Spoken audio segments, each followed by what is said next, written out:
Great. Hi, everyone. Thanks for joining. There might be some more people filing in as we get started, but we, want to be respectful of people's time. For those of you who don't know me, my name is Sarah Lang. I run the Southern Vermont Economy Project at Brattleboro Development Credit Corporation.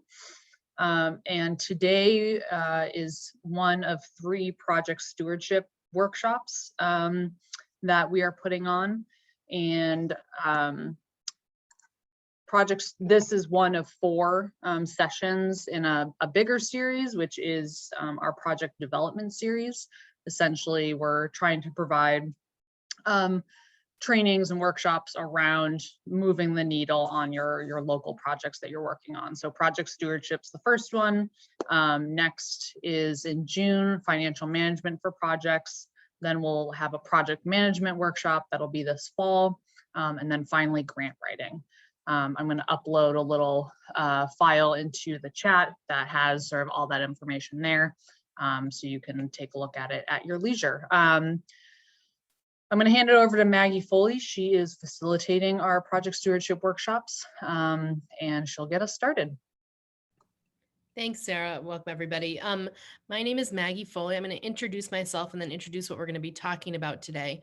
While I do so, why don't you go ahead and type your name and where you are from, your organization, or kind of what hat you're wearing today into the chat. I don't think we have time to do introductions, full-on introductions with everybody, but this will be a great way to get a sense of who's here.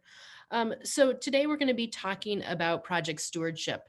And I've in thinking about project stewardship, I think it's helpful to kind of think about the definition and then for me to differentiate it from project management, because I do think that we kind of conflate the two a little bit. Project stewardship is an ethic that embodies the responsible planning and management of resources for a specific project. When you're acting as a project steward, you are holding something in trust for another. And it is a willingness to be accountable for the well-being of the project organization. When I differentiate them, I often think about construction projects because I think, kind of capital projects are an easy way to see the difference between the two. I think of project stewardship being much longer in range, more about creating a vision and then kind of sticking with that vision, looking at the what and the why, whereas project management might be looking at kind of how and when, and also thinking more about innovating and adapting rather than a project manager who might be really administering a project. I think it's about inspiring trust, whereas project management can be more about directing and controlling something. When I think about what makes a project ultimately successful, I think a lot of it keeps coming back to project stewardship. And I think of that because the elements of project stewardship that are kind of between the lines when we think about the definition, I think are these ideas around grit and around not giving up and around adapting and pivoting. And I think today we have a perfect project that talks about that when you are a project steward, you have to see your setbacks as opportunities for pivoting or going in a new direction. And I think that's really critical about project stewardship. I think of a lot of kind of small town Vermont volunteer run projects and how they are ultimately successful. And I think often what it comes down to is they have these really dedicated project stewards. I'm a Guilford resident, and so I think a lot about the Guilford Country Store. And actually my mom was very involved in that project. And I think about the 5 or 10 years of this tiny group of really committed volunteers working to raise money and reopen a country store.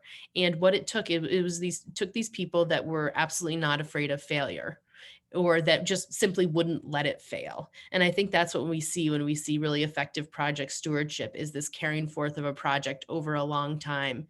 And I think Sarah put the title of this series of workshops of what a long strange road it's been for project stewardship. And I think that's a lot of kind of that encapsulates it. It can be a long and winding road to steward a project over many years to a place of success. So my name is Maggie Foley. I am a consultant in Windham County, primarily working with nonprofits. on fundraising, board training and development, facilitation, and planning. And I'm really excited to learn about all three projects this week, starting off with welcoming communities. We have three representatives here with us today, Alex and Adam and Jonathan, to talk about the project. And I'm going to let them each introduce themselves briefly. And then we're going to hear from Adam first to talk a little bit about how BDCC got involved with this project to start, and hear a little bit about his perspective, essentially as one of the originators of pursuing this and eventually as a funder. So he's kind of having two perspectives here today. But I will start with, how about Alex, you start by introducing yourself, and we'll do 3 introductions and then go to Adam. Does that sound good, everybody? Okay. Alex, Great, go ahead. thanks so much. So my name is Alex Beck. I work for the Brattleboro Development Credit Corporation. My last job description was the Workforce and Education Program Manager. And so I've been with the BDCC for almost 6 years doing workforce development. And over the last year plus, which we'll talk in depth about, I'm stepping into a slightly different but very related role with the Welcoming Communities Project. Thanks, Alex. And Adam, could you introduce yourself? Sure. Hi, Adam Grunwald. I'm the Executive Director at the BDCC, and I'll save my time for my next part here. Thanks, Adam. And Jonathan, if you could introduce yourself, that would be great. Certainly. Good morning, everyone. My name is Jonathan Cooper. I am the Community and Economic Development Specialist at the Bennington County Regional Commission. The BCRC is one of the regional planning commissions around the state, but for the last 5 years or so, we've also had the sort of ambit of a regional development corporation as well. So my work really is shooting more in the economic development side, and so doing a lot in tandem with our partners in Windham County at a sort of Southern Vermont scale. And that included sort of early stages working the Welcome Communities initiative in sort of an initial iteration, and now in its current form, and something I'm happy to speak more about if time permits later today. Thank you. Thanks, Jonathan. Thank you for joining us. So, Adam, why don't you kick us off? I think the inception project really began in response to a grant opportunity. And so people are going to hear 2 different names today, working communities and welcoming communities. And Adam, why don't you speak to how BDCC originally decided to pursue the working communities grant opportunity, and how that's kind of morphed, and how your role in it has morphed a little bit as different setbacks have come along. And you can just open us up with, 5 to 10 minute overview, and then Alex will really drill down more into the details when you're done. Okay, great. So, this really started back in 2014 with our first Windham region focused SEDS. So the SEDS is a comprehensive economic development strategy that is approved by the EDA, federally EDA. And what that does is it says, great, here's a region that's gone out and it's conducted an assessment of its regional assets and developed a strategy to improve and grow the economy. So once you get an approved SEDS, projects that are identified within the SEDS or projects within the region that align to the SEDS get a bit of a front of the line, get a few extra points in many federal grant applications. During the SEDS, it identified our population here in Windham County as aging. No secret now, but back then that was a little unheard of. It wasn't widely known or understood. And it came up with a lot of strategies to help change that with very specific goals. And so one of it is retaining our youth. So it's trying to keep people here. Other elements were to bring new people here. So what we know, fast forward to today, is we continue to have deaths that outpace our births, and that will continue to decline our population. So this has been a real focus of ours. You'll see it through initiatives and programs that we have with our internship program aimed at retention of our youth. We have our P3 program, which is aimed at the retention of our youth and aligning them to local work opportunities after school, after high school or college, whatever the case may be. Excuse me. And then you also see it play out in some of our other programs, the YP program. So this is a group that's really trying to establish stronger connectivity within the folks that are here. And then we knew all along that we had to very intentionally go out and find ways to increase in-migration and migration. So, you know, we see a lot of people moving to Vermont now, right? This has been a dynamic we never would have understood, and it's happening somewhat organically, albeit through exterior causes. But one thing that is not going to happen without intention is to welcome people from foreign-born, either new Americans or new Vermonters that are foreign-born.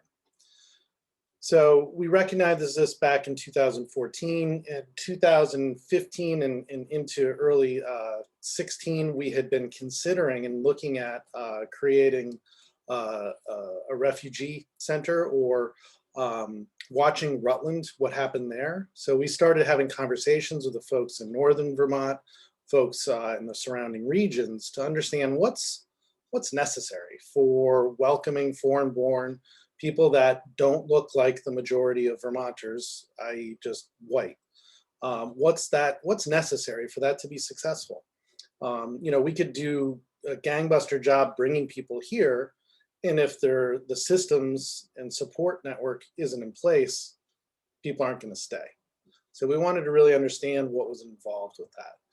So as we watched Rutland sort of play itself out, we quickly understood two things. The process that they went through was a doomed process.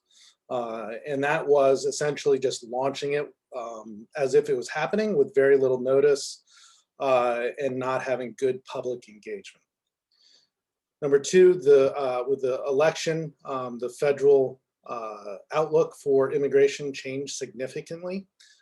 So we decided with that knowledge that we would continue to do research, but not actively pursue creating direct opportunities here in southeastern Vermont, southern Vermont. So we continue to learn, we continue to have this be a priority of the team internally, and knew that we had to figure something out. And when the welcoming or the working communities, it's hard to now say the other one, when that opportunity came about, we knew that we had almost a year notice that that program was going to be launched. So we started our work well ahead of what other communities started their work. So once it was launched, we were really organized, really ready. So importantly, we already had an agreed to, through the SEDS, objective that we had to do something about encouraging a system. So we had buy-in across the different sectors within the various communities across southern Vermont. We had just recently moved from a Wyndham only to a 2-county Southern Vermont Economic Development Zone SEDS. So the first one expired in 2019. We rolled into a 2-county SEDS, bringing our Bennington partners under that SEDS umbrella along with us. So we had now a 2-county buy-in on the importance of this. Everyone agreed it was necessary. We had an opportunity under the Boston Fed to pursue funding. We deployed internal staff capacity to this through Alex's time. And then, you know, we realized partway through that this was probably one of the best applications in the state. This was a slam dunk. We're going to get this, keep going. And what does get this mean? Get this meant essentially being able to fund a position for a 3-year period. In that position, that person, the individual, would wake up every day thinking about nothing else other than creating a system to welcome new Vermonters, foreign-born, to the region. I'll let Alex speak to some of during the 2020 events that came into this, that we saw across the country. Really brought new awareness of what this program could do in regards to assisting business owners and employers with understanding their roles and responsibilities in ensuring that there was an equitable hiring process, an equitable environment for training for all racial diversity and justice training within people's different businesses. Because we see that really, it's really hard for a small employer to go find the right resource to help with that. So that's something that was layered in at the very end of this. We learned this spring, after submitting our final applications, that we were not selected. That slam dunk was a big miss.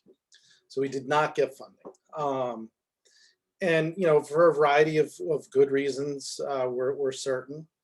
And I think I hung my head for probably an hour or so, and then said, no, this is too important.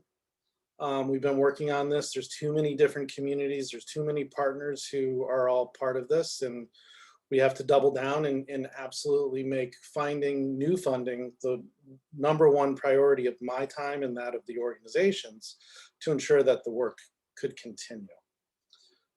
So I'll sort of end there with potential follow-up or further along. I'm not sure how far Adam, Alex is going to pick up, but yeah.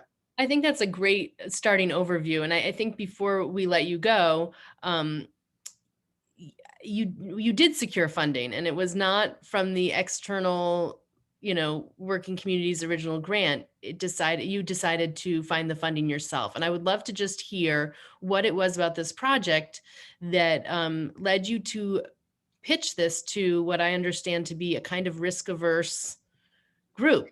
How you decided that this was, how you were kind of inspired, and how you decided that this was the right way to go about your next move. And so you can tell us about your next move and how you got there thinking that was the right decision. Sure. Well, first of all, we'd spoken to a few employers who had interest in supporting this work, but there wasn't yet anything to show them. So it's really hard to get employers to say, yeah, here's a check for $10,000. Show me what you can do later. So there's interest, but no one was writing the checks to do it. And we had spent here at the BDCC 3 months over the late summer, fall, into the early winter, supporting a lot of the programs that the state was administering. So we pivoted a bunch of our program staff to be able to do some of that work.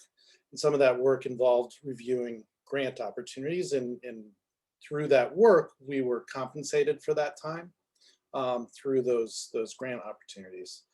So we had, at the end of the year, received enough funding for me to be able to go to the board, present the entirety of the history of what I just summarized in a few minutes, and be able to, again, connect them to the importance of it, why it, in my opinion, in the opinion of this organization, it's the single most important thing we could be doing for tomorrow's future, tomorrow's economy, tomorrow's ability to hire people. We are shrinking. Employers will not be able to grow with confidence if they don't believe they can have the people who can work there. So it's important to understand that our vision, our slice of this is not specific to the humanitarian cause, which is so real, and for so many of our partners who are doing it for those purposes. Our place, our role right now is convener. Once this is established, we're going to fall back into our more traditional role, which is representing the employers and making that connection between people and opportunity. So a presentation to our board with this, essentially asking for a 2-year commitment to this. And it was approved out of the funding that we hadn't anticipated. So with those funds in hand, we were able to give Alex a new job description, which is heading up this program for the next 2 years. Cool. Awesome overview, Adam. Thank you.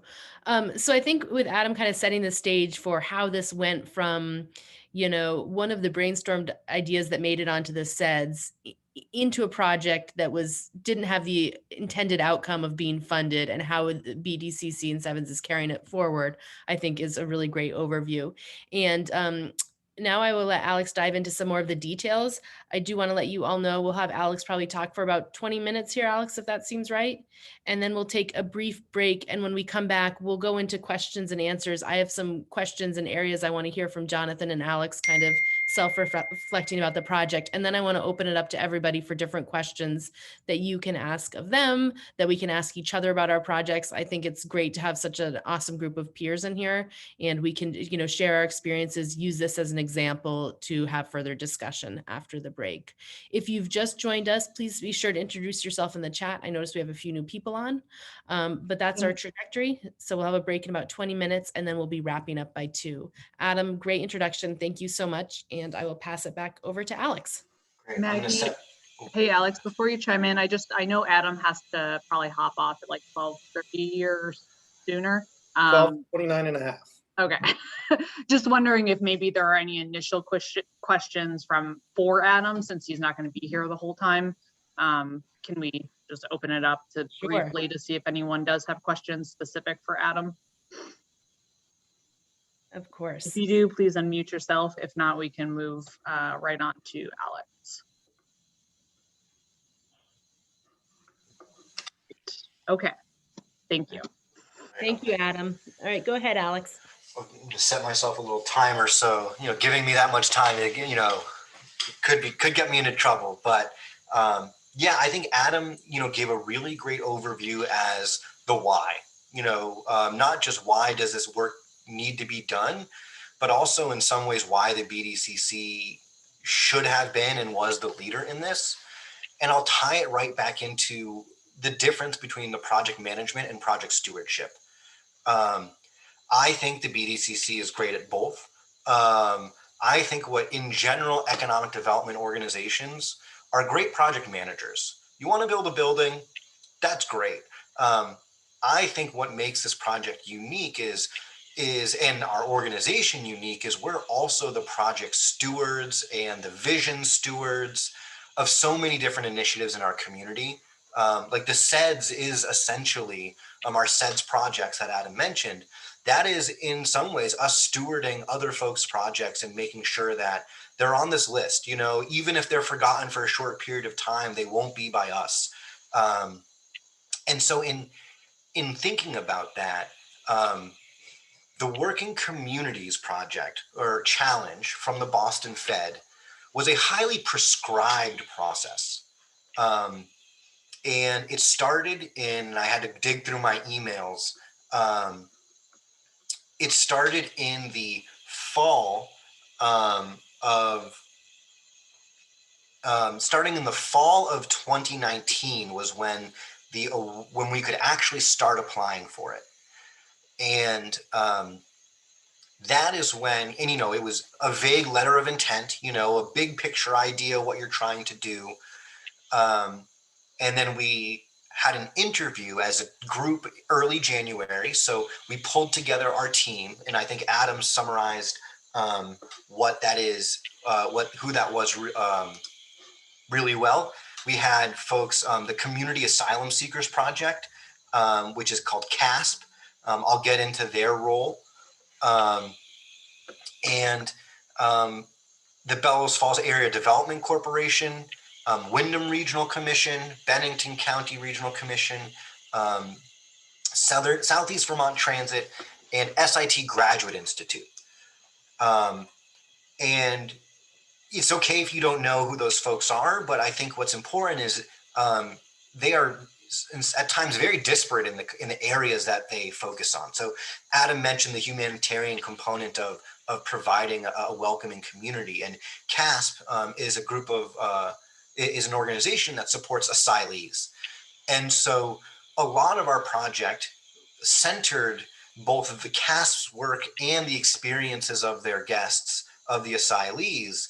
And part of this entire prescribed process was a methodic way to engage both their members, the community, other stakeholders to build a plan, a long-term plan, and just kind of take that step by step. And it was very heavily focused on public engagement. It was They wanted a lot of the phased components of, norming and storming within your group, and then, defining what's your pitch, your elevator speech. And it was, the application wasn't just to make an application, it was to provide structure and long-term vision. And it was a valuable process. And so managing that, that was very much a project stewardship role that I had, because it couldn't have just been written by the BDCC. We knew that if it had only been written by us, then it would have failed immediately. And so I think that was the first time we really invested in a more distributed model of input and visioning amongst the group. This was, of course, all volunteer work from all of our partners. So the project management side of it, I was also doing. In a lot of the nitty gritty, sending out Zoom or emails and all of that. And so we were invited to participate in the Working Communities Challenge. I think we were approved, after that interview. We were one of 8 teams in the state. We had a team meeting with everyone in the state set up in Montpelier for March 13th. Or March 11th or March 14th, one of those dates, which of course stand out in our minds because it was canceled. It was one of those first things that was canceled because of COVID. So thanks, Adam. So what was supposed to be this tight-knit, interpersonal, highly facilitated, highly managed process that was a year of working communities and then 3 years of a project was blown up because of COVID. And so I think that was interesting to manage. So that was one of the first curveballs I was thrown, was, okay, now we're doing all of this really interpersonal and sometimes sensitive work via Zoom. I am so grateful that our federal government no longer uses the word illegal to refer to a human. There's no one's illegal. But back when we did struggle with that language based on what the federal government says, what do we write in a application to the Boston Federal Reserve? And some of these early conversations around how do we truly be inclusive and welcoming and living up to these visions, like how do you figure out how to do that with a group via Zoom? So anyways, that was like one of the first big hurdles, but we surmounted it. And so after a year of planning, here's how many folks we wanted to interview from the asylee community. Here are the employees we want to interview. Here's this body of research and work that we plan to generate. This is year 1, right? We're not even going to do anything until after year 1 of the program. So that was the plan, right? It was all research, making sure we're not finding solutions for problems that don't really exist, that we're not overlooking critical voices in the community. And then, of course, we didn't get that funding, right? So this is a year of planning. Our application explained, here's how we're going to take the step-by-step process that you want us to, or that you're prescribing for this Working Communities Challenge. So we didn't get that. I think we found out, actually, it was in the fall of 2020 that we learned we didn't receive it. And that was definitely difficult.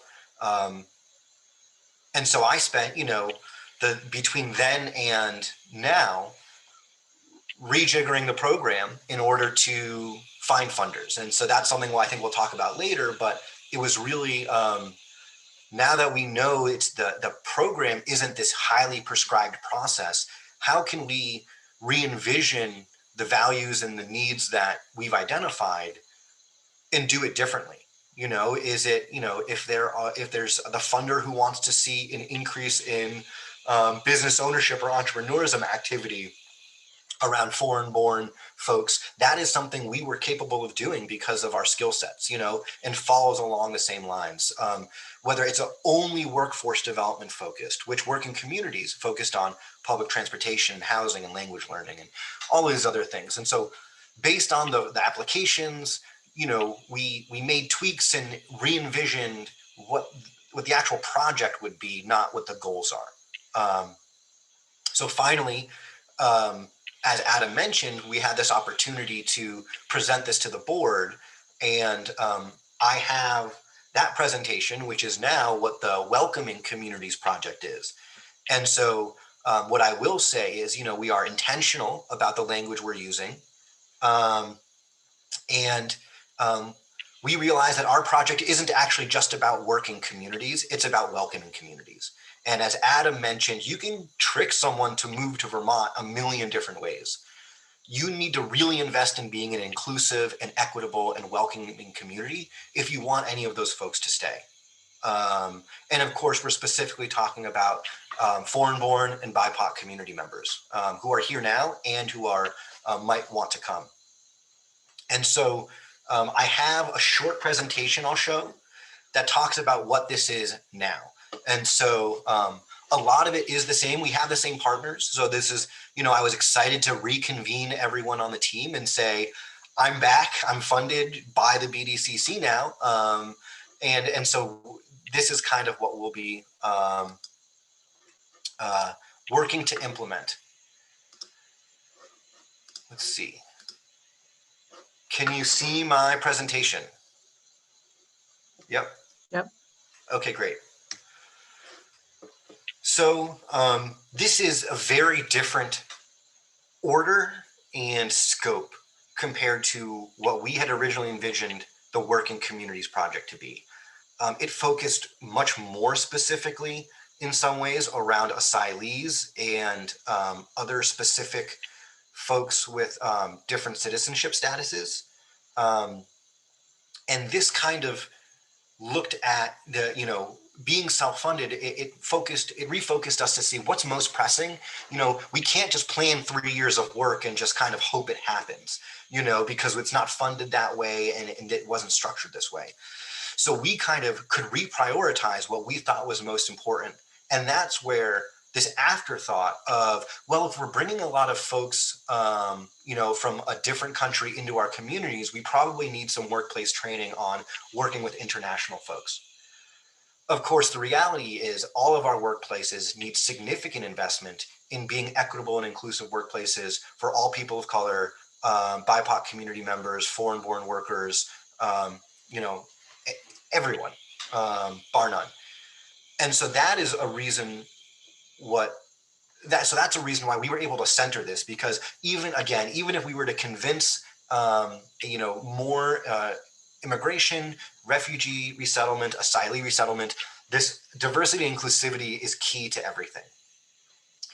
Then we move out to the expanded recruitment and retention capacity for foreign workers. So again, support retention of existing and BIPOC minority workers, support existing foreign workers and the systems that support them, and then explore new systems and opportunities to scale this recruitment and support of new Vermont workers. We talked about the first one. It's continuing partnerships that we have. There's a diverse workforce development program in Brattleboro that we are co-chairs of. And the resources there that we've been developing aren't now to the side or parallel to the work we're doing. We're bringing that into this work and making sure this isn't just a Brattleboro-centered resource anymore. This will be a county or bi-county resource. Adam mentioned we have all of these different workforce recruitment and training and support programs. The first step is making sure all of our existing programs are inclusive and supportive of the folks that we are most dedicated to supporting. And then last, I don't like the phrase minority workers, but it is a federal term used to define folks. So we're stuck with that for a little while. But we also know COVID directly impacted these populations significantly more. So step one is making sure that the folks who are here are better supported, and that this is where, if we can do this work, then we're ready to expand to better support new Vermonters. And so the first step is talking with employers and new Vermonters, folks who are either visa workers, whether that's long-term visa, short-term, seasonal, migrant workers, and then understanding what systems do they engage with that are different than someone who is a American citizen, who is a non-citizen resident, all of those different both pathways into the community and the economy, but also the support systems that they have when they get here. Some of these exist and some of these don't. And so again, even though it's increased capacity to support for asylees and refugees is, one bullet point on this slide,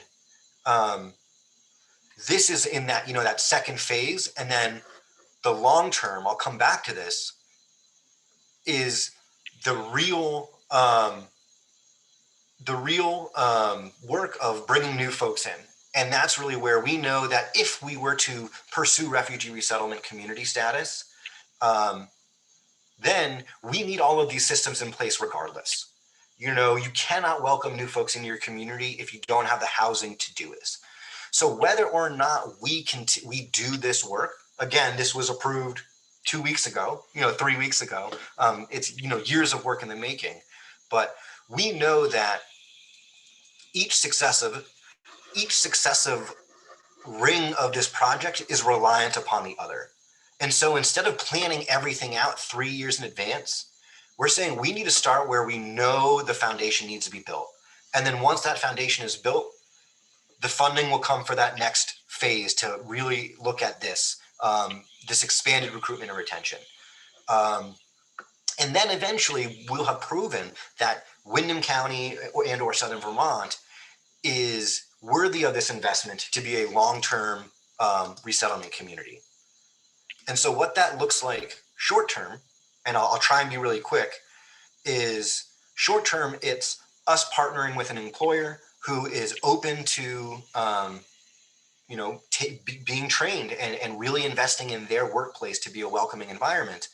And then we work with those employers to engage different community members, whether they're here now or they are coming from further away, solving for issues like housing and transportation ahead of time so that those folks do feel welcomed. And it could be for a short period of time.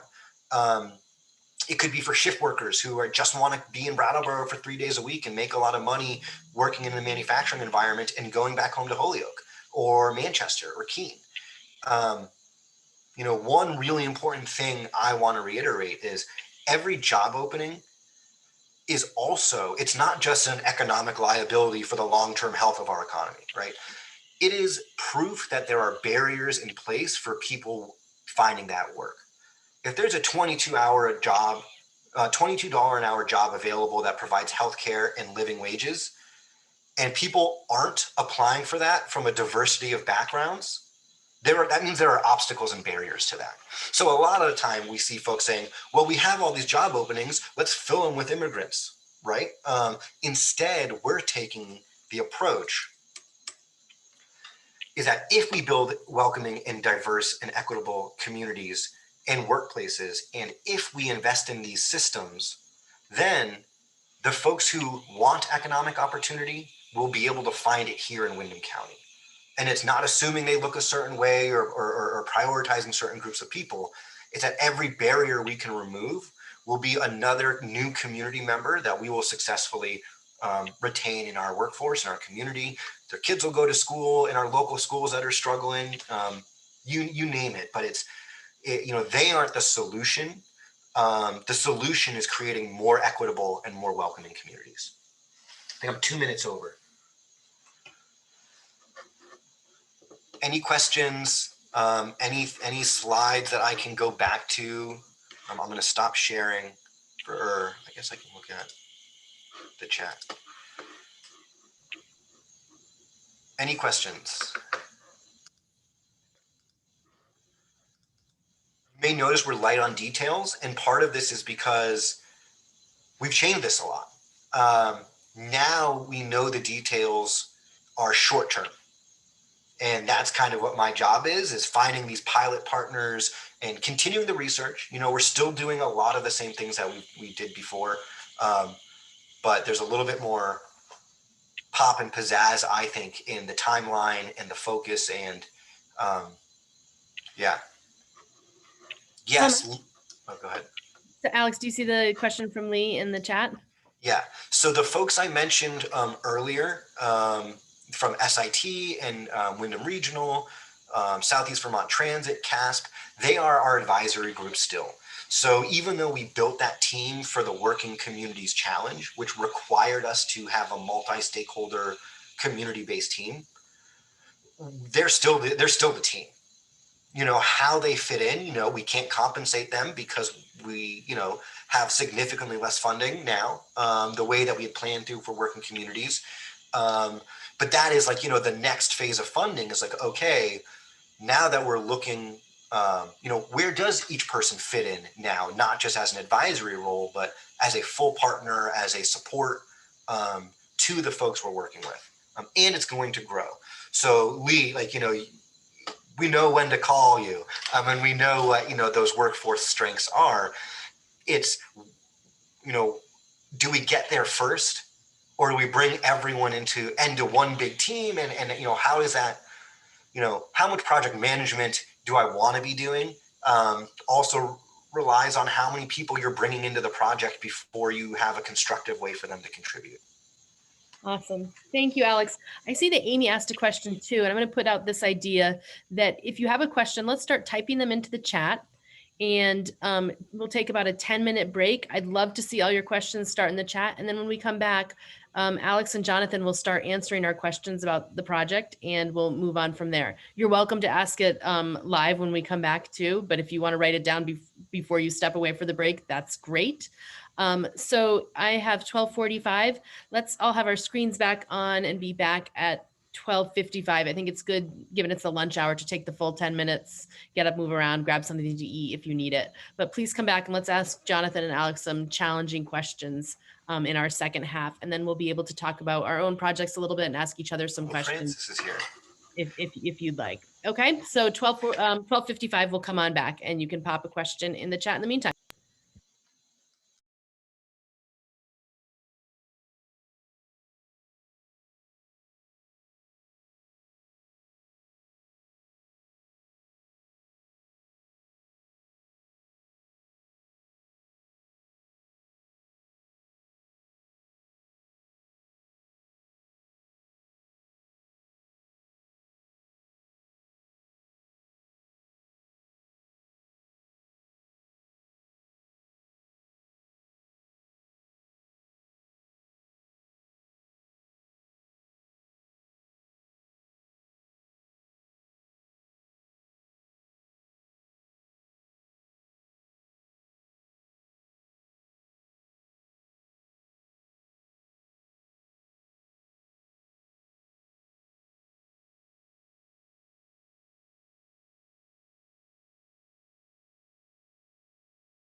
Hey, everybody, if you can hear me, we'll come back in about 2 minutes. So we'll give people a few minutes to collect themselves and get back, and we'll start in 2 minutes.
All right, welcome back, everybody. I hope everyone's finding their way back to the Zoom. We're about to get started back up.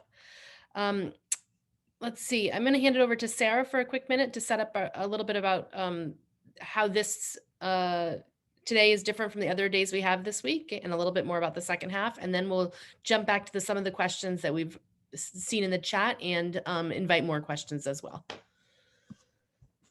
Great, thanks, Maggie. Yeah, I just wanted to touch on, I did at the very beginning mention that project stewardship, which is one of 4 of our project development series, is actually being highlighted over this full week. So we actually have 3 project stewardship sessions happening this week. And the way that Maggie and I discussed breaking them down was having the project. So for instance, welcoming communities kind of covers the programming projects. The one on Wednesday is the Putney General Store. So that's going to be more focused kind of on as a built environment project, if you will. And then on Friday, we have Bennington Area Trails Association and Catamount BMX. And so that's going to be sort of obviously focused on more trail related projects. And so I imagine you guys are here today because one, you're either just interested in the welcoming communities, or you also have programs or programming projects that you're running or wanting to start. And, you know, we would love for towards the end of this for your questions, maybe to hear a little bit more about what your project is that you're working on and how Alex and Jonathan's experience with welcoming communities can help you maybe reframe some of the project stewardship stuff that you're getting stuck on. So. Thanks, Sarah. Yeah, I think we have about an hour, and so I think we'll roughly divide it up about half and half. Start with some direct questions to Alex and Jonathan, and then eventually we can start thinking about project stewardship and how it applies to our own projects and making the links, and we can ask questions of Alex and Jonathan and each other in that last bit of today. I do have to apologize. I'm in my office, and one of my neighboring office people seems to have brought in their new puppy. So if you hear some barking in the background, I just met the puppy during our break, and it's very adorable, but very young and excited to be at the office here at the Prouty campus. So I'm going to go back in the chat to the question Amy answered, and I'll read it. And then Amy, if you want to jump in and add anything, that would be great. Or you don't have to as well. Amy asked, what kinds of things are you talking about in terms of everyday community members becoming part of the quote welcoming community? Outside of the workplace, how do you envision supporting that shift?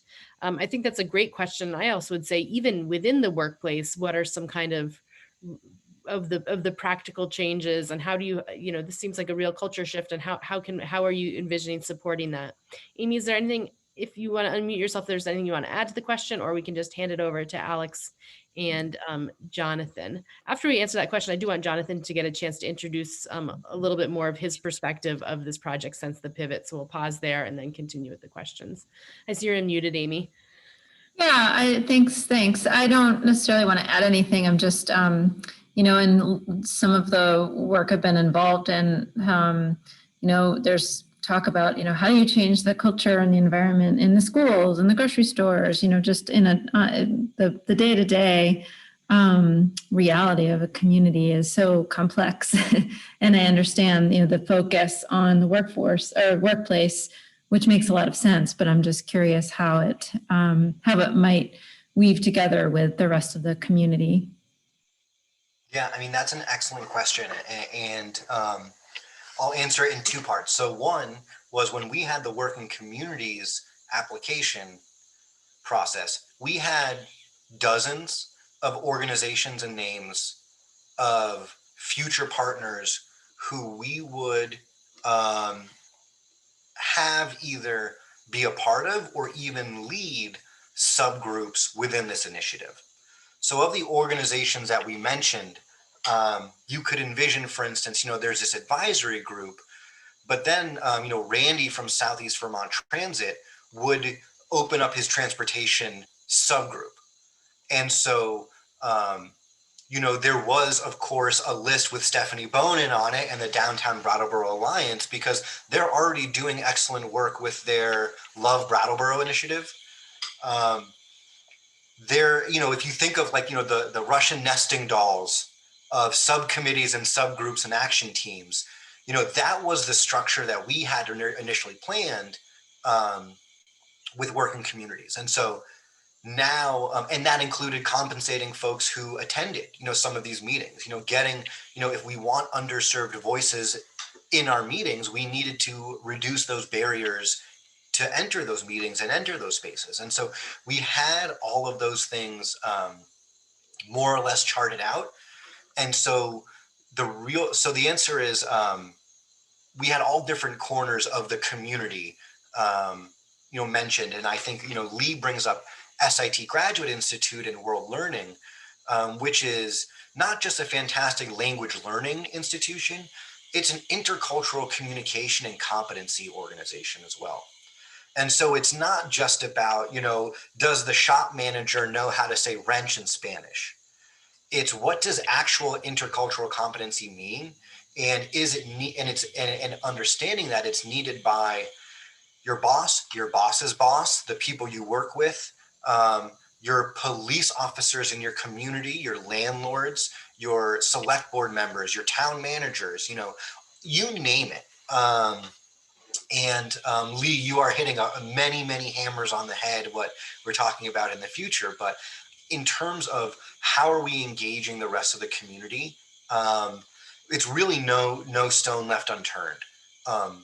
The question is how to engage these different folks in the right way. How do we protect our most vulnerable community members in this process? We will never say, should we have immigrants here?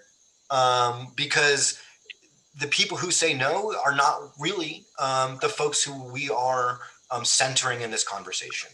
The question is, how do we ensure our communities are safe and welcoming and supportive of anyone who wants to come here? And so framing how we bring in these partners is really important. And so outside of the workplace, housing is going to be a big thing. There's going to be the organizations that develop housing, and then there's going to be landlords. Can we get a coalition of landlords who are more willing and more able to rent to folks who have different citizenship statuses, or is a landlord willing to take the extra time to communicate with their tenants over a difficult miscommunication? Anything as, playing music too loudly of the person, of the, New Vermonter or their neighbor.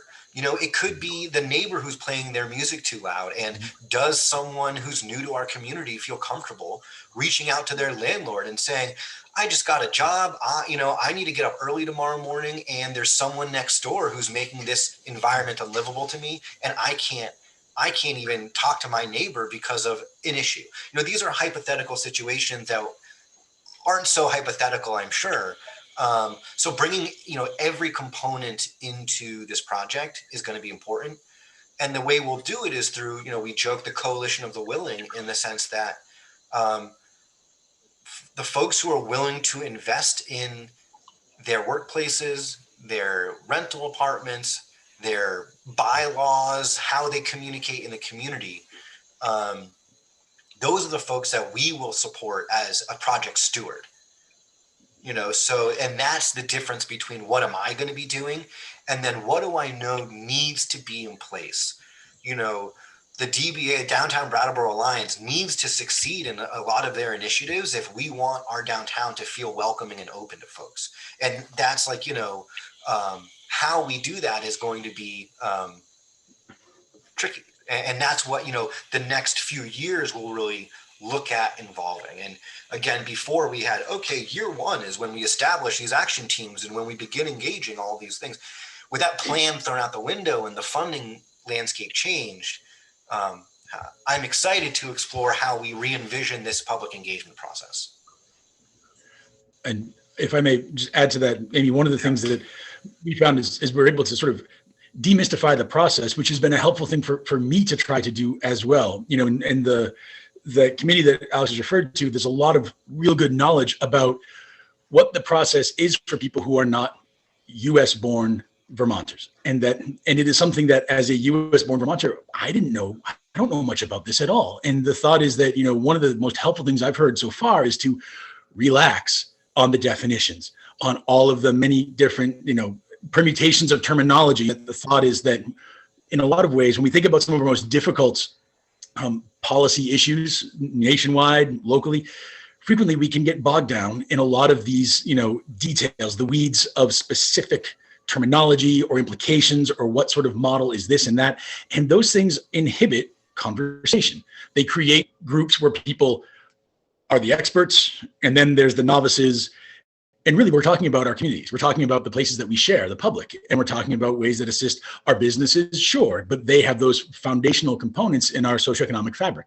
So we really feel that this is one of the most important things we can do in some ways is to democratize this conversation and to sort of be able to, through the stewardship over time, really, that we know that where there are these discussions, where there is some openness to the dialogue goes a lot farther. As you heard from Adam at the very beginning, and sort of looking at the Rutland experience, which kept coming up as in our working communities, iteration. And it really showed us something important, which was that, with projects and programs, it's so much about of communication is comparisons. We talk about the Putnam Block development in Bennington. Frequently, we use an example of the Brooks House in Brattleboro. So we've realized that, in realizing that as we have these conversations, we see a tendency on the part of some individuals or people that just, when they're thinking about what we're up to, they think, oh yeah, what about that Rutland thing? And it gives us a sense of how we can then, are we doing apples to apples or apples to oranges? And it lets us get a feel for, being open with those conversations and sort of allowing us to do less of the immediate, in finest detail at a scale of 1 to 1, and just stay where we belong right now, which is at that 10,000 foot level, sort of talking about these things in broader buckets. And it sort of allows us to not focus. It's not as if we're starting from scratch. We talk about the Rutland experience and those 14 individuals from 3 families when the target was 100, but that's a relatively small number of the international migration that took place in Rutland County over that 5-year time period. So the thought is that we're not starting from zero. And in some ways, just acknowledging that is a great way to begin sort of taking it from this issue of a brand new thing to simply work in an already existing sort of working on the already existing pipeline.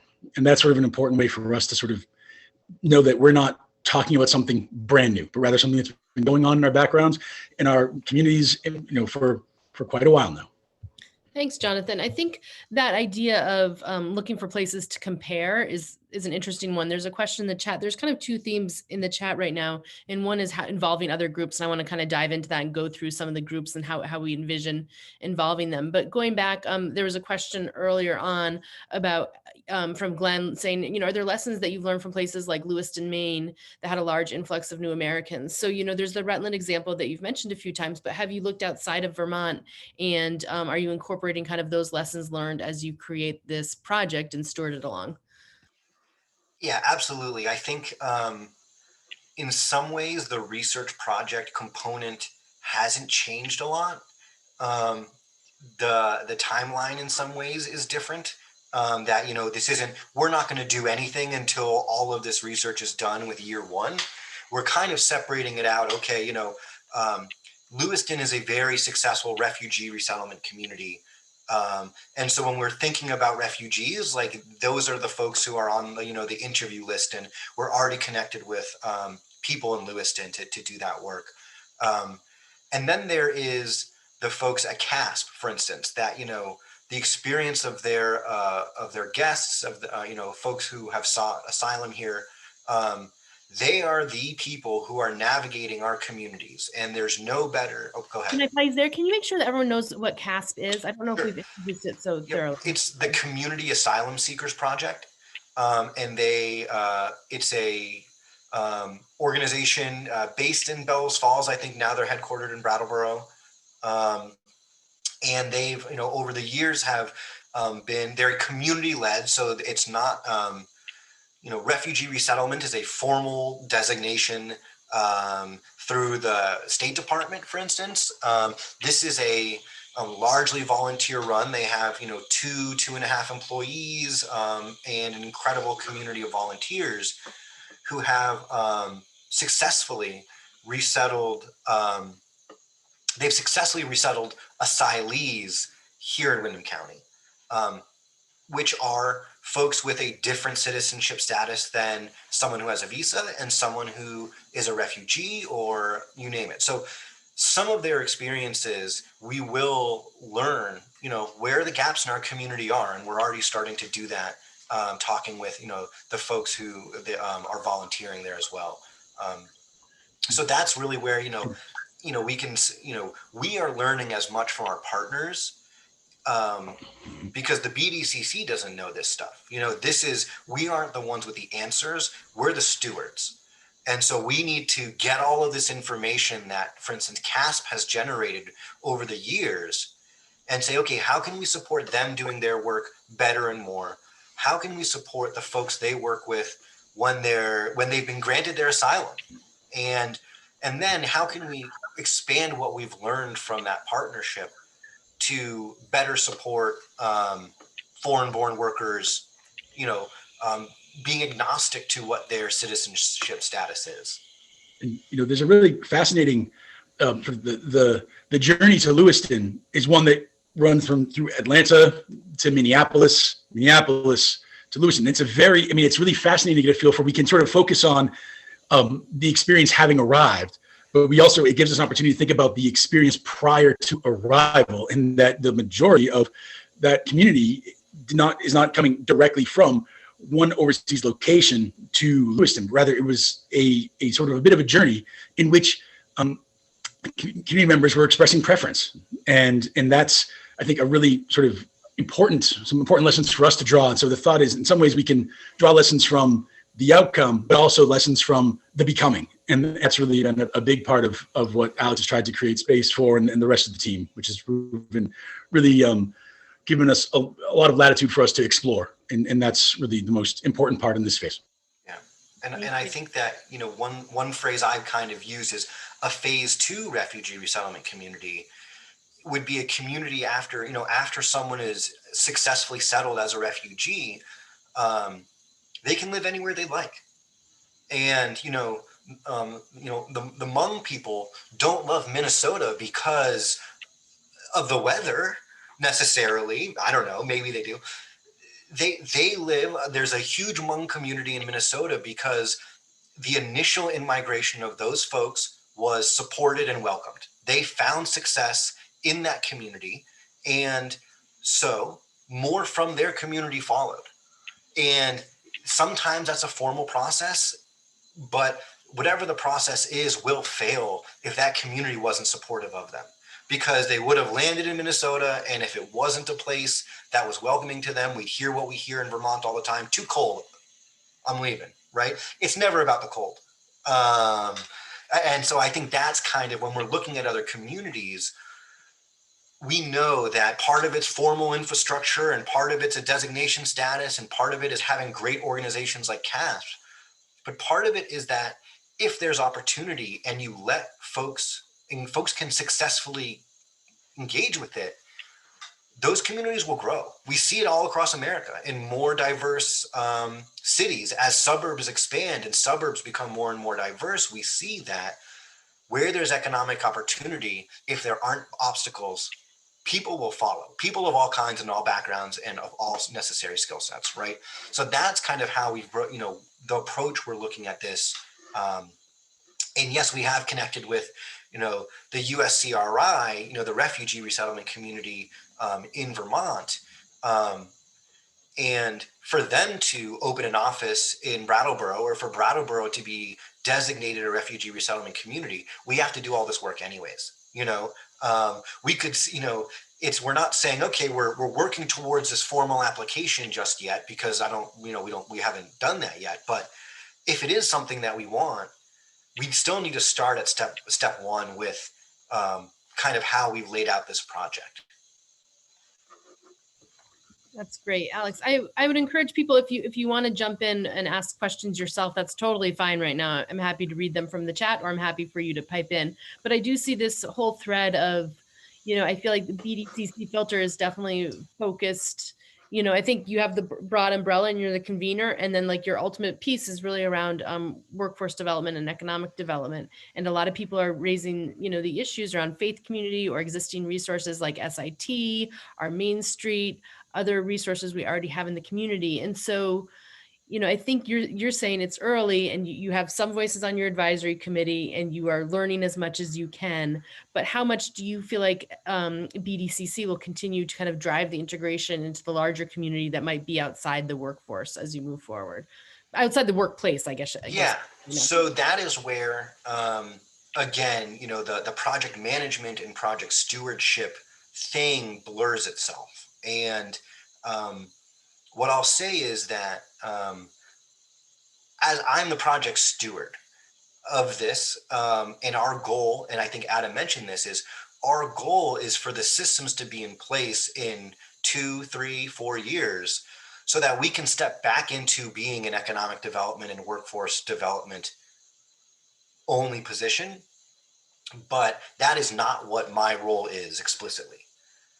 It may be why the BDCC funded this and funded me, but there's no doubt in their minds that, workplace equity and inclusivity and in the community and within the school systems is that job.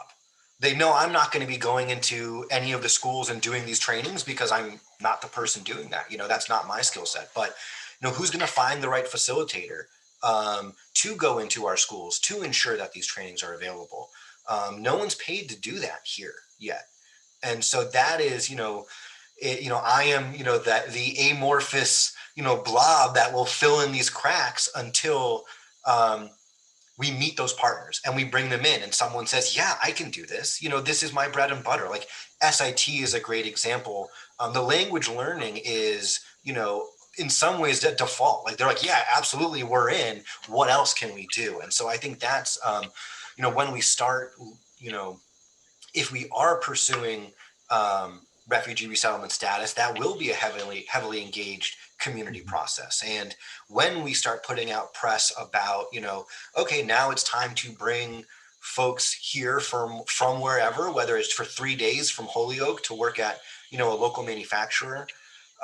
When they say, well, where do I go to get groceries, or where should I go out to eat? That is when we can bring in, and will be bringing in, the downtown organizations. And again, they're already doing things to have a presence on our Main Street that is welcoming. So these are all vague answers, but the faith community, I think back to the spreadsheets I had for that working communities application, and the faith community is really high on the list because Vermont is not a very religious place, but a lot of countries outside of Vermont where folks are going to be coming from are religious, and they may be non-religious, but where they get community in their places they're coming from is through religion or church or temple or whatever religious practice. In many places and cases, it's very much not about religion and all about community. And so if we say, well, religion isn't part of our community here, then we're taking away an opportunity for someone to find community in our region. And I'm being wildly, vague. We have a really strong interfaith community here. We have a bunch of really, what I would say, progressive and forward-thinking and inspirational religious and faith-based organizations in our community. But when you look statistically, Vermont is one of the least religious states in the country. But it's because we're, for some of us, like jazz, the jazz choir is our religion in Vermont. Community in some ways is our religion in small town Vermont, and vice versa. And so what people find in church in some places, they find at the jazz center here in Brattleboro. And that's unique, but they're still starting there at church or at temple or synagogue or you name it. And then they'll have a friendly, warm neighbor say, I saw you singing, did you know about this other opportunity to engage in community? Or let's go to the, the downtown Brattleboro website and we can see all of the live events, of course, because we're post-COVID now with everyone's vaccinated, right? Here's where if you need music, here's where all the music is being played in Brattleboro and how to find it, or, across Winston County. And so these are things we know we'll be solving for in the minutia and in the bigger scheme of things. And that'll be, does someone need to have better translation services on our website? It's my job to help them do that, right? If that's an investment that they need, I can't, we can't afford to pay for it for them, right? But, all of those kinds of investments is what we're promoting. And often BDCC and SevEds, our role is to bring investment into the region for other projects and for others. And that's really, initially, and this is something we're looking, forward to pursuing, but our Working Communities grant funding included capacity building funding for our partners also. So the loss of that funding is a loss of capacity development for some of our partners. And that's something we're still explicitly trying to pursue. And so it's not really investment in our organization. It's investment in all of these infrastructure and other organizations that are needed to thrive. Thanks, Alex. I have a question around that, thinking about how the funding changed. But first, I want to go back to John's question in the chat, which was asking, what do you see as your greatest obstacle in the first year? Like when you think of, there's a lot of, I'm hearing you say there's a lot of things that are still, we're not in the details yet. We're in the big picture still. And when you're looking forward and in that big picture, what are you anticipating? Where are you anticipating your challenges in getting started? Yeah, so I mean, there's the usual problems that, we're in a housing crunch. We have a lot of folks who are sidelined from the economy that, shouldn't be, and getting those folks back to work and integrated into whatever part of the economy they want is important. I mean, there was also a Nazi rally downtown Brattleboro this past weekend, and we absolutely cannot ignore that reality. I think that luckily, I hope and believe that as communities, we're becoming braver about addressing and challenging some exceptionally problematic behavior, but it isn't going anywhere. It hasn't, and it won't. And so I think that is something that we anticipate. I wish I could say that, oh, it's Brattleboro, it's, there is no racism problem here, but there explicitly is a racism problem in most of America. And that's something that we just need to face. And I think that is something that we're, it's why I am, honored and sometimes surprised that we're the organization leading this up, because it's not what economic development organizations normally do, but that but that it's recognized as part of this mission is, after getting denied that first grant, to be funded by the organization you work for has been, transformative some ways of, in how I see myself in our work. And that's been really inspirational. So I think that's part of it too. But there's infrastructure barriers, not enough language learners, English language learners, and teachers in the area who are accessible. We've seen SIT and World Learning really reduce its impact and footprint in our community for a number of reasons. Part of, how do we get that back up? It's both their absence is sometimes an obstacle because, in the past, when you see a group of young folk in hijab at the farmer's market, you smile because they're all wearing SIT stuff, and that these are young people who are committed to their futures and are doing peace building work and are here because they really want opportunity to see new things and meet new people. And that is what sets Brattleboro aside from perhaps a place like Rutland. But we don't have that as much anymore. And the presence of that is not the absence of racism and not the absence of the difficulties of even when, we saw folks with New York license plates, coming to Vermont during COVID, the kind of pushback that they saw, regardless of their skin color, is a huge obstacle. You're not a Vermonter unless you've been here for 6 generations, or all that nativism. I believe in Vermont is unique in a lot of ways, and that is a specific obstacle that we're looking at. And again, I'm talking about everything other than we need houses for folks to live in, and there's not a ton of housing available. And so that, that one feels really striking. I don't know if, today talking about Vermont being the least affordable state for housing in the entire country. Yep. I think we moved up to number 1 as of now. And I do think for this type of thing, that feels like one of those huge system level challenges to getting more people to move here is the housing. Before we switch over to asking questions that might relate to stewardship and our own projects, can I any other questions for Alex and Jonathan? I'd love to hear from a few more people. Anything that you're thinking about? I'm curious specifically how you adapted, like what were the specific adaptations to go with half the funding and try to still meet your goals? Did you have to change your goals, or were you just changing the way that you got there? A little bit of both. I mean, the part of the, as anyone who's applied to a grant, they want really specific stuff, specific how you're going to do, specific what you're going to do. Because the one part of every single grant application, every single person in the room nails is why we're doing it and what we hope to achieve, right? Being self-funded, that's all we needed. And that risk is not on, the Boston Fed anymore. It's on our own organization. So our initial application said, was it 1,000 new folks in 3 years? And, we put out numbers, but they're not meaningful, I don't think. The goals that we put are tangible systems change. I think that is something that we've always acknowledged, and we will. And the proof will kind of be in the pudding, in what we see in terms of retention and the long-term engagement and folks staying here.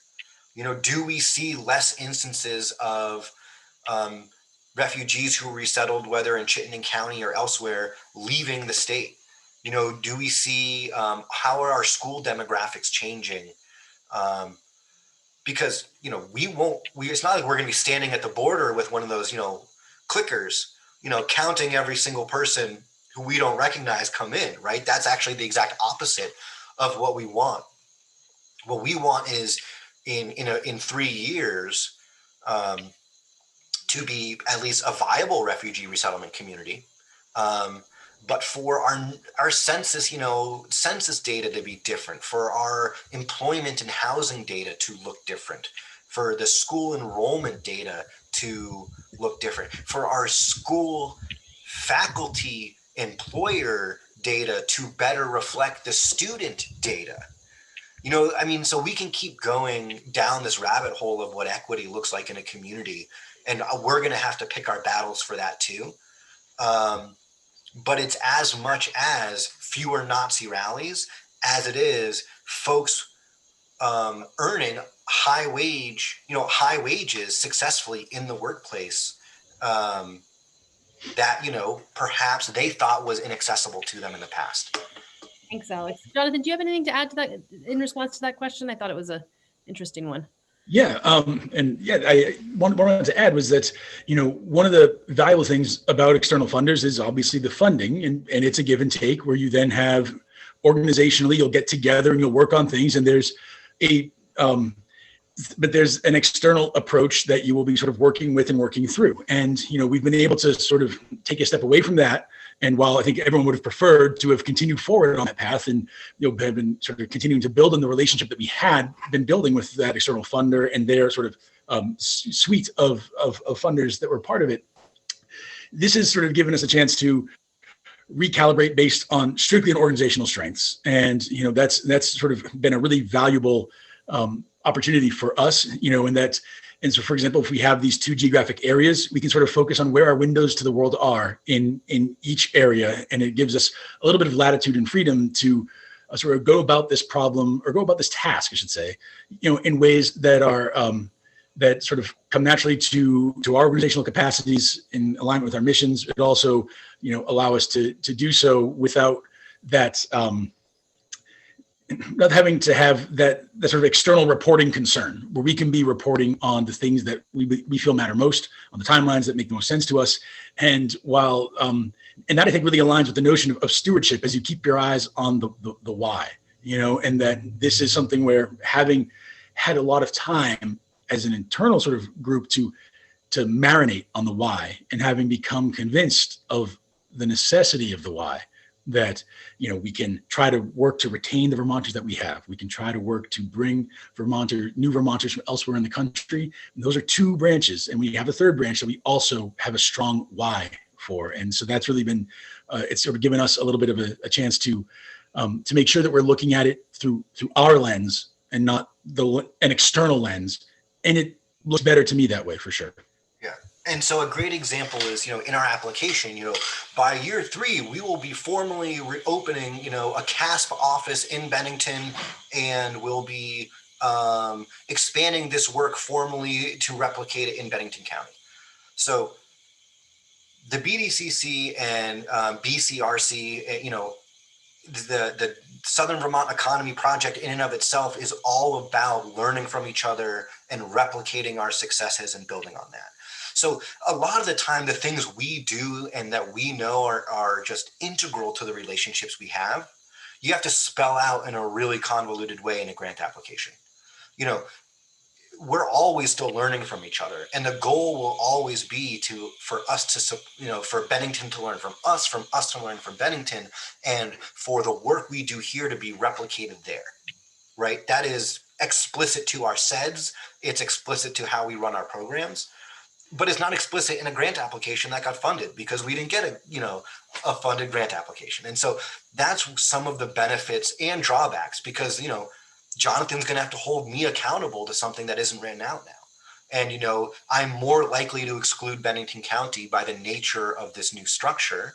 And, I don't have a role for them yet, but we know to keep inviting our Bennington County partners, because even if it's just, a great workforce training tool, or if we find a great facilitator for employer trainings that works for Windham County, those resources can absolutely be made available to folks in Bennington County immediately. It's not like we need to save all our successes until we're ready to share them in one nice package to send them over to, to our partners, out west. It's we're all learning together. We're going to fail a lot together. We already have. And but also every little win, it's like, okay, take this and run with it. Yeah. Thank you. I want to start kind of pivoting towards talking about our own projects, and I think we'll probably refer back to welcoming communities too as we think about other projects. I have to say I'm working on a collaborative project right now that started, we started knowing that we wanted to seek funding, but without a specific funder in mind or a specific proposal in mind. And I have to say, as much as I hate writing grant proposals that don't get funded, I almost now hate as much writing proposals without a grant structure in mind. I feel like grant proposals often force you to have a level of discipline in how you think through a project, and can really, and I'm kind of shifting to be a proponent of using someone else's grant proposal structure if you're thinking through a project, just as a good test for it. And I think there's that balance between, Jonathan, what you were talking about, which I always call in grant writing, like having the tail wag the dog, right? Like people, sometimes when people are seeking money, but they don't really have the project fully formulated, they end up, bending themselves to the will of the funder just to get the money, and really often compromising what's at the heart of their project to make it fit. And I always call that, the tail wagging the dog, in terms of, oh yeah, and we'll create this extra component because we need to meet this requirement, and we'll, create this advisory system because we need to meet this component. And through that process, you can end up kind of far from where you started. And so it's interesting to see that balance that you're having, of feeling it being a little freeing not to have the funder. And yet I would imagine some people on this call can't imagine that their organizations would be able to self-fund a project and have that ability to have that freedom. So it's kind of, a balancing act between the two. And so, as we think through this, I wanted to kind of start opening questions, hearing what other people are working on, and how you're thinking about project stewardship after hearing from welcoming communities, or thinking more about project stewardship. And we can send questions back to Alex and Jonathan, and also to each other. So is there anyone that wants to get started and have something they want to share about or ask about, or a question for the group? I think having all these peers in one place is pretty awesome. I feel like Stephanie Bonin is always working on really great things. Not to put you on the spot. Which of Stephanie's great things should we put her on the spot for? Should we put her on the spot for trails, or everyone eats, or what other thing are you up to? That I have a question actually for Stephanie on Everyone Eats. So, and maybe you can explain a little bit for people what it is, if they don't know. But my assumption or limited knowledge is that it's funded by a lot of this relief funding. Is it a program you feel like you want to continue, say post-COVID and we're all vaccinated and back to normal? Or is there sort of a morph similar to working communities, now welcoming communities? Is there sort of a morph of the program that you see for the future? Or is it like, once the funding's gone, we're going to move on? Yeah, I think that, thanks for asking. Like everything, COVID is exposing lots of things, but it's important to remember that food insecurity was there before COVID, and businesses not thriving and not really succeeding was there before COVID. So in my dream world, Everyone Eats would continue addressing both of those needs, and then ultimately Everyone Eats wouldn't need to exist because businesses are thriving and people are fed all over our community. So backing up to your question, Everyone Eats was first funded by CARES Act money and is now being funded by FEMA funds, which is even more landmark. And I'm not quite sure why we've been so quiet about it, because this is really the first program of its kind to be funded by federal emergency management funds. So we are funded through the state of emergency and operating under the assumption that will be through June, but really have no idea. The problem with the scope of Everyone Eats is that it's gigantic. And in Brattleboro alone, it's a $2.1 million project. And that's not even for a full year. So I think, and I have been having conversations with lots of people of what does that reincarnation look like?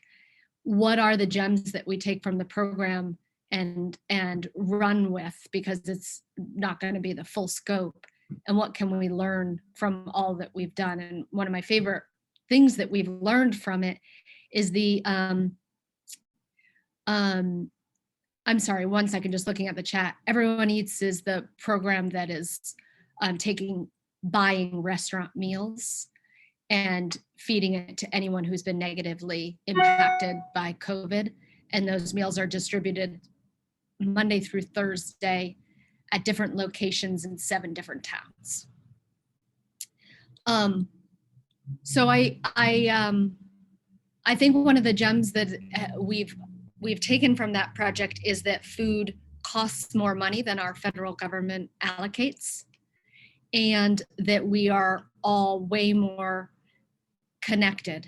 And so the idea that we would take the dollars and be able to have the ripple effect of benefiting food insecurity and benefiting businesses and benefiting farmers and food producers, because there's a 10% mandate of local farms and food producers.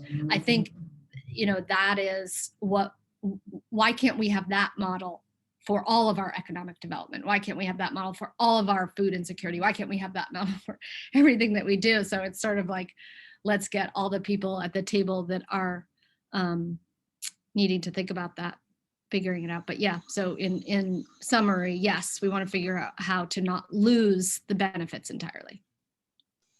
And I totally agree. I think racism existed before George Floyd was killed in May, by a police officer.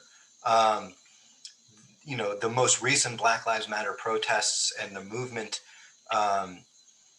brought more recent awareness, but in the same thing that COVID did with food insecurity, is that these are persistent structural issues that I think we're all crossing our fingers. The funding doesn't run out when it's not as exciting. And, the tail wagging the dog around funding, I think we got lucky, not lucky. It was, luckily for us, we knew that equity and inclusivity was important to this before the most recent Black Lives Matter movement. And so we didn't need to all of a sudden pretend, oh, maybe we should talk about equity in the workplace now, or, anti-racism. It was,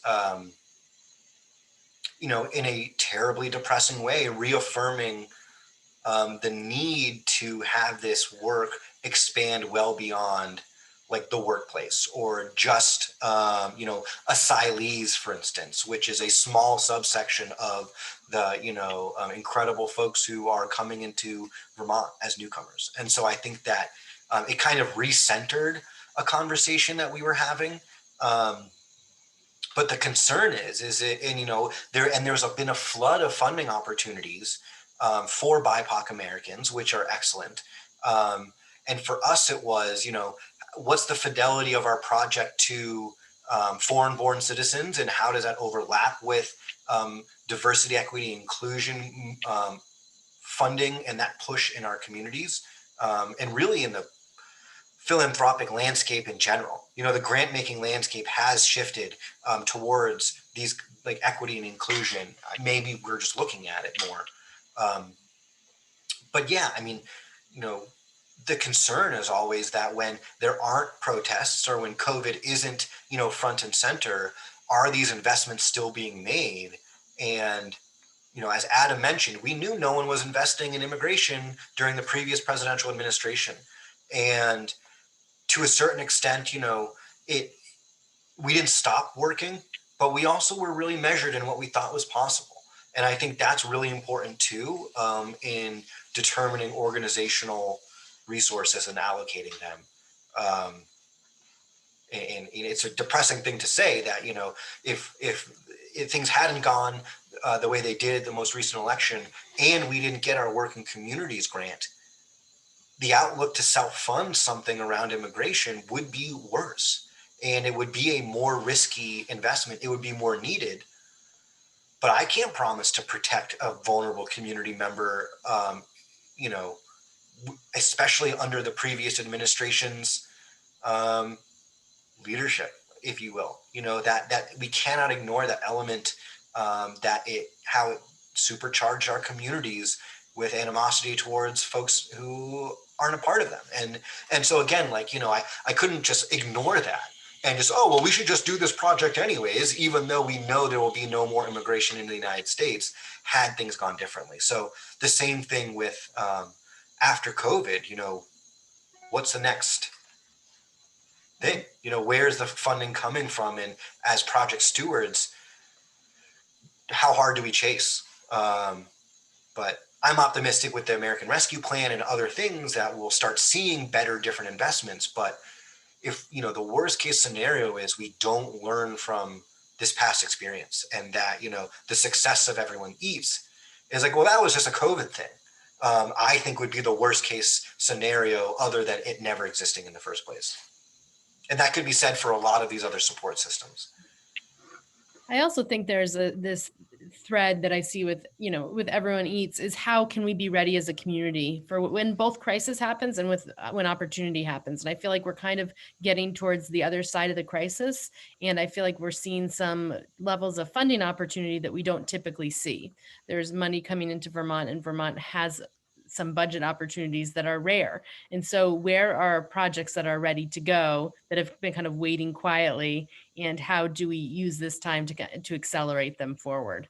And Stephanie, I will forever be impressed with how quickly you and the downtown community and the state were ready for this response, and how you mobilize the restaurant community to solve this really big problem for themselves and for people who are facing food insecurity in the time of COVID.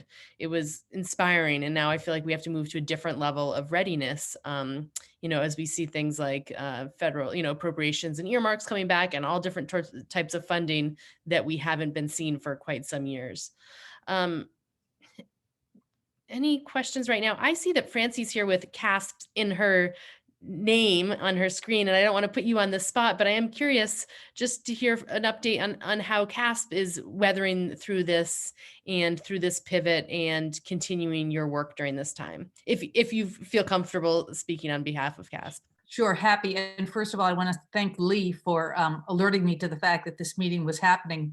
And I know Lee also invited our Executive Director, Kate, who would be Kate Parlberg-Quam, who would be in a better position to speak to it, but I'm happy to do so a little bit. I actually have just been, as I'm sure all of you are, back and forth with a little email stuff during this meeting, and just heard that one of the asylum seekers who currently works at the retreat got her work permit about a year ago. She and her spouse have just found out that their next court date has been delayed 2 years. 2 more years.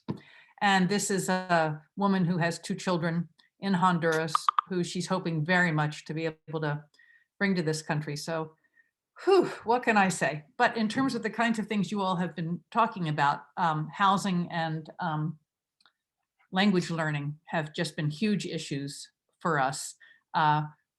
We have not brought in as many asylum seekers as we had hoped to because of COVID. And our original model was to find host families that they could live with initially until they received their permission to work. And that, needless to say, dried up completely. It wasn't easy before that, I'll be honest. It's not like they were, that's a big ask for people to take someone into their homes. So the housing situation is definitely a challenge.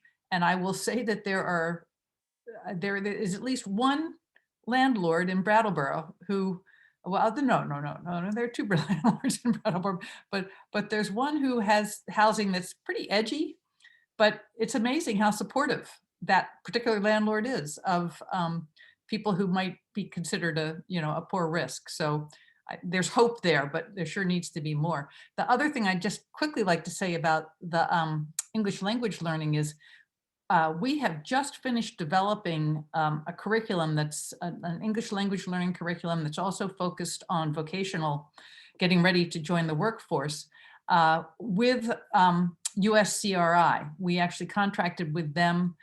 They have an amazing person who has helped develop this curriculum. And my hope would be that as Alex's work continues, that, because we're not big enough. We don't have that many people coming in to really be able to have a situation where 5 people could be part of a class that goes on a continuing basis. But I think we've got a really good curriculum if we have people who are interested in that. So happy to answer any questions, but those are my 2 thoughts. Thank you, Francie. Anybody else have any questions right now?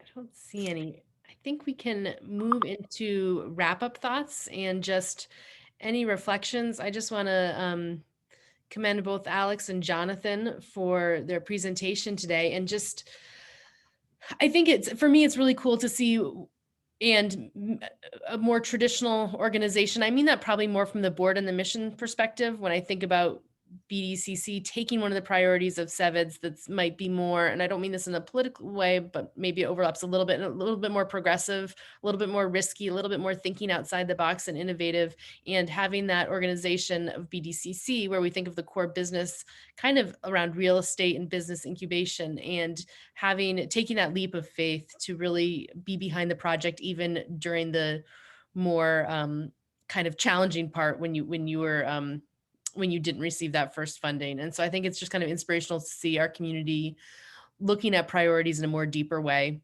and looking kind of beyond the surface of the work that you've been doing to look at more root cause stuff. So I really enjoyed hearing about that. And thank you both for your energy and the thought that you've put into presenting for us today.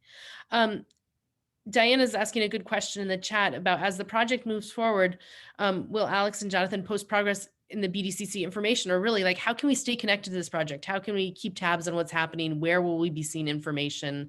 Kind of what's next, I think is a great question. I'll say yes, absolutely. The community is the key stakeholder in this. And so I'll say yes, there'll be updates and press releases and all of that. But if we go another 6 months and you don't see, here's how I can engage, I probably haven't done my job well enough yet. And so that's what I'll say is that, I don't know where everyone fits, but I think that we want people to be aware of and to feel empowered to, and this is the CASP model, is that we have, so many incredible community members who say, how can I help? It takes a little bit of work to plug them in, but that is the goal.